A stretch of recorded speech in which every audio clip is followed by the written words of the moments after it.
When I was 23 years old, my wife passed away in my arms. Our son Samuel was only 5 weeks old at the time. It was in that moment that I realized what life was really about, what priorities were really about. That didn't mean that I suddenly got all the answers. By far, I didn't. I had so much more to learn than I've learned since then. But it really helped me understand how critical life is, how important life is.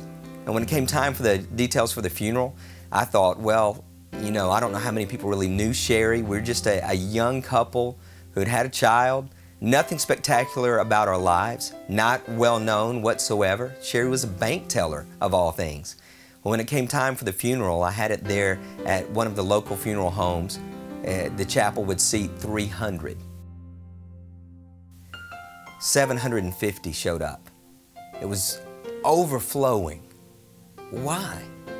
Impact, because of Sherry's life, because of the way that she lived. She had 2 simple rules.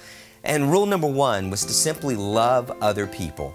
And rule number 2 was to serve them.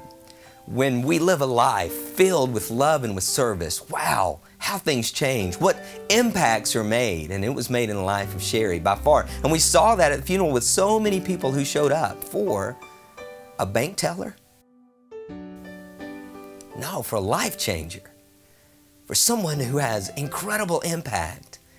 And you and I, we can live exactly that type of life. And that's really what drives me. And what drives me is not this picture of success that is wrapped up in wealth or is wrapped up in status or position or even achievement. Because if I had not told you this story, you would never have known about Sherry. You still don't know what she looks like. You barely even know her name or her life. But obviously hundreds of other people were massively affected by her in a positive way. Well, our lives have that same power as well.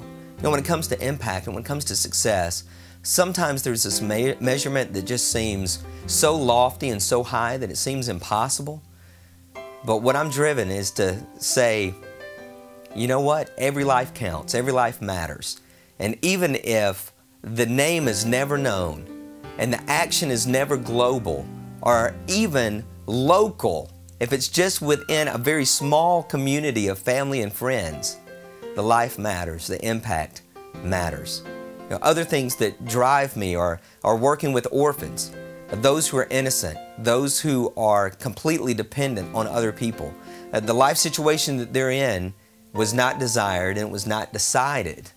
But instead, we get to make the decision to feed, to clothe, to shelter those who are helpless. And so our lives are not at all about living for us in really any matter, but instead to say, how can I live for other people?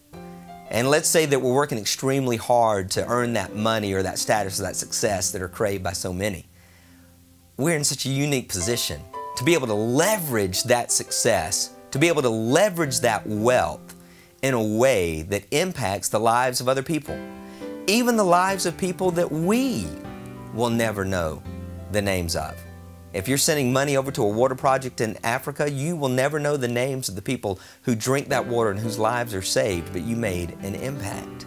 And the life of the person who is drinking that water and is going out that day to be a friend or to be a great family member over in Africa, you will never know their name, but they're living a life of impact.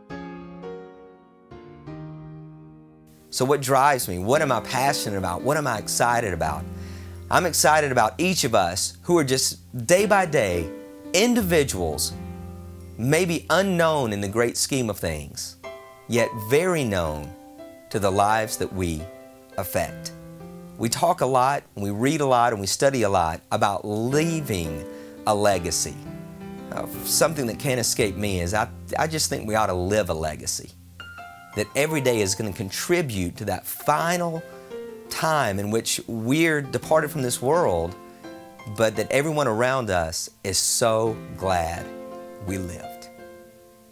When I look at the words that were said at Sherry's funeral, it was so amazing. Even as I drift back, I get a little bit emotional because the words that were spoken about her, the way she loved people, the way that she served people, were so valuable and so rich and so real, and every one of us would love for those words to be spoken about us. Well, how's it happen? It doesn't happen through an accident. It doesn't happen in living a monotonous life day by day without any thought. It happens when we decide that we're going to help other people become better off through our life.